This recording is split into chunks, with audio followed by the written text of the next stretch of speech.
दोबारा बोल रहे हैं चीजों को कि जब भी अगर डिस्टेंस निकालना हो अर्थ के रिस्पेक्ट में, सुनो बात को, जब भी डिस्टेंस जो मेजरमेंट करते हैं always measure from centre of the object. जो भी ऑब्जेक्ट का मास एम होगा उसके सेंटर से हम लोग डिस्टेंस निकालते हैं, कभी सरफेस से नहीं निकालते, इस बात को ध्यान रखना।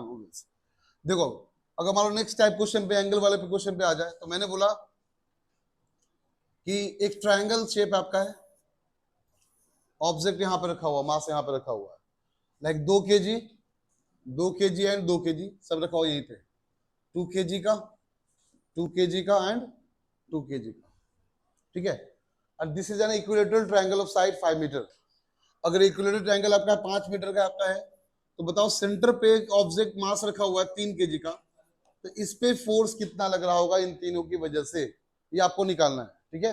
नाउ मान लेते हैं इनके बीच का डिस्टेंस मान लेते हैं डी, कितना मान लिया हमने, डी, ठीक है। तो ये बताओ इसको F1 बोल दिए, इसका भी डी होगा क्योंकि आपका इक्विलेटरल ट्रायंगल आपका है, ये भी डी होना चाहिए बिकॉज ये एक इक्विलेटरल ट्रायंगल आपका है, कोई दिक्कत।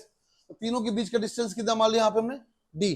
तो F1 मान लिए, इसको F2 मान लिया और इसको F3 मान लिया। तो बचा बच्चे यहाँ पे सब F1 फोर्स कितना हो जाएगा, बोलना सब बच्चे, 6G बाई डी का स्क्वायर, बोलो कोई दिक्कत, 6G बाई डी का स्क्वायर। F2 भी कितना होगा, 6G by D square. F3 भी कितना होगा, 6G बाई डी स्क्वायर। अब थोड़ा चेक करते हैं, डायरेक्शन भी चेक कर लेते हैं। F3 फोर्स कहां जा रहा है, ऊपर की तरफ, और F1 F2 कहां जा रहा है, तो F1 F2 का नेट फोर्स कहां जाएगा, नीचे आएगा, नहीं आएगा। तो काम करते हैं यहाँ पे हम F नेट निकालते हैं इन दोनों की वजह से। इसका क्या होगा बताना, रूट ओवर, सब बच्चे बोलेंगे कितना होगा, F1 square plus F2 square plus 2F1 F2 cos theta. तो बताओ यहाँ पे थीटा कितना होगा, यही तो क्वेश्चन है। हाँ कितना होगा, थीटा कौन सा लेना है हम लोग को, F1 और F2 के बीच का एंगल। तो ये रहा F1, ये रहा F2, इन दोनों के बीच का एंगल कितना होगा, 120 डिग्री। कितना होगा, अरे इक्विलेटरल है, बीच में गया तो 30 हो गया, ये भी 30 हो गया, 60 बचा कितना, 120 डिग्री। कोई दिक्कत, तो निकाल लो F नेट। तो ये हो जाएगा हमारा रूट ओवर, सब बच्चे बोलेंगे वैल्यू 6G बाई, बोलो डी स्क्वायर का square plus 6G by D square का square plus 2 6G by D square into 6G by D square into cos 120 degree. चमका यहाँ पे, कोई दिक्कत। तो कॉस 120 डिग्री क्या, कॉस 90 प्लस थीटा, पहले ब्रेक कर लेते हैं हम यहाँ पे, कि कॉस 120 डिग्री कितना हो जाना चाहिए, कॉस 90 प्लस 30 डिग्री होना चाहिए, नहीं होना चाहिए, ऐसा बच्चे बोलो। जब बेस हम 90 y को बनाएंगे तो cos will convert to sine. अब मुझे पता सेकंड क्वाड्रेंट कॉस कौन सा नेगेटिव होता है, that will become minus sine 30 degree, बोलो कोई दिक्कत, दैट बिकम -1/2, -1/, सॉल्व कर लेते हैं। तो ये हो जाएगा रूट ओवर, बोलो देखो यहाँ पे ध्यान दो, ये भी क्या आपका 6G square by D square का स्क्वायर हो जाएगा, चेक करना, 6G 2 बार, सुनो बच्चों 6G कितनी बार, डी स्क्वायर कितनी बार, तो 6G बाई डी स्क्वायर का स्क्वायर लिख ले इसको भी, तो लिख लेते। तो यहाँ पे 6G बाई डी स्क्वायर का स्क्वायर कॉमन ही कर लिए सब में, यहाँ क्या बचेगा 1 प्लस 1 प्लस 2 इंटू -1/2, यस और नो। 2 ने 2 को मार डाला, यहाँ पे 2 को मार डाला, कितना -1 बचा, तो -1 प्लस 1 भी मर गया पूरा, और -1 प्लस 1 मर गया, तो बचा क्या सिर्फ 1। इसका मतलब इसको सिर्फ 1 से मल्टीप्लाई करना है, तो 1 से मल्टीप्लाई का इतना ही आएगा, फिर रूट ने स्क्वायर को ही मार डाला, क्या बचा 6G बाई डी स्क्वायर। चमका, कोई दिक्कत। अब 6G by D square, net answer यहाँ कितना है 6G by D square.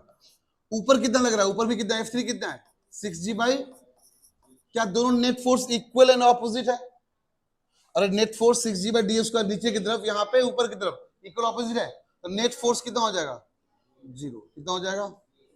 So this the answer, आपको समझना था क्वेश्चन के अंदर, ये आपको प्रूफ करके दिखा दिए 0 होता है, एग्जैक्टली क्यों होता है उसकी वजह से रीजन क्या बता दिए। तो शेप मैटर नहीं करते यहाँ पे कैसे रखा हुआ मासेस, मतलब ये करता है कि आपको फॉर्मूला अप्लाई करने प्रॉपर आना चाहिए एंड फोर्स निकालने आपको प्रॉपर आना चाहिए। जल्दी कॉपी करो। नेक्स्ट एक लास्ट क्वेश्चन करवा रहे हैं तुम्हारे लिए। ये क्वेश्चन तुम लोग करोगे। शेप मैं चेंज कर रहा हूं, आप बताना इसका आंसर। स्क्वायर शेप में ले लेते हैं या फिर ट्रायंगल हो ही गया। चलो लास्ट क्वेश्चन कर लेते हैं स्क्वायर शेप। सब बच्चा मुझे निकाल कर दिखाएगा इसका आंसर कितना होना चाहिए। 1 kg, 2 kg, 1 kg, 2 kg, centre पे है 3 kg, ठीक है। और ये एक रेक्टेंगल स्क्वायर, स्क्वायर लेते चलो, 4 मीटर का स्क्वायर है ये। What is the net force, what is the net force applying on 3 kg mass kept at centre. ध्यान दो यहाँ पे सब बच्चे, देखो कैसे होगा आपका। तो ये फोर्स लगेगा 3 kg अंदर की तरफ लगेगा यहाँ पे 1 kg की वजह से, और यहाँ पे लगेगा नीचे की तरफ, यहाँ ऊपर की तरफ, यहाँ लेफ्ट की तरफ। बात समझो यहाँ पे। तो नेट फोर्स कहाँ जाएगा, इसके बीच में। इसका भी नेट फोर्स कहाँ जाएगा, बीच में। पहली बात, सबका मैग्नीट्यूड सेम होगा। इसका अपोजिट मैग्नीट्यूड यहाँ बराबर, इसका अपोजिट मैग्नीट्यूड यहाँ बराबर। तो नेट फोर्स जो भी वैल्यू यहाँ पे इन दोनों की वजह से आएगा और यहाँ पे भी आएगा, दोनों आपस में क्या होगा, इक्वल होगा। कैसा होगा आपका। तो नेट फोर्स टोटल कितना हो जाएगा, 0। कितना हो जाएगा। अच्छा, 0 मतलब ये हुआ कि जो ऑब्जेक्ट आपका 3 kg वही वहीं बैठा रहेगा, उसको थोड़ा भी टच से मस नहीं हिल पाएगा। अगर हिलने की बात करें, हिल भी नहीं पाएगा। फोर्स लगेगा तो मूवमेंट आ पाएगा। तुमने मान लो बोलते हैं कि तुम आपस में बैठे हो, जैसे मैंने बोला कि विशाल है आपका 65 kg का और विक्लव है आपका है 105 kg का, मान लो। सच्चाई बोले, टेंशन मत लो, सुनो बात को। 65 kg और 105 kg का दो ऑब्जेक्ट आपस में बैठा हुआ, मान लो 2 स्टूडेंट बैठे हुए, कोई बात नहीं। अगर मैंने बोला, सब बच्चे ध्यान देंगे, अगर मैंने बोला ये आपका है कितना, 0.2 मीटर ले लेते हैं। कितना, 0.2 मीटर के डिस्टेंस में फोर्स कितना लगना चाहिए, निकालो तो।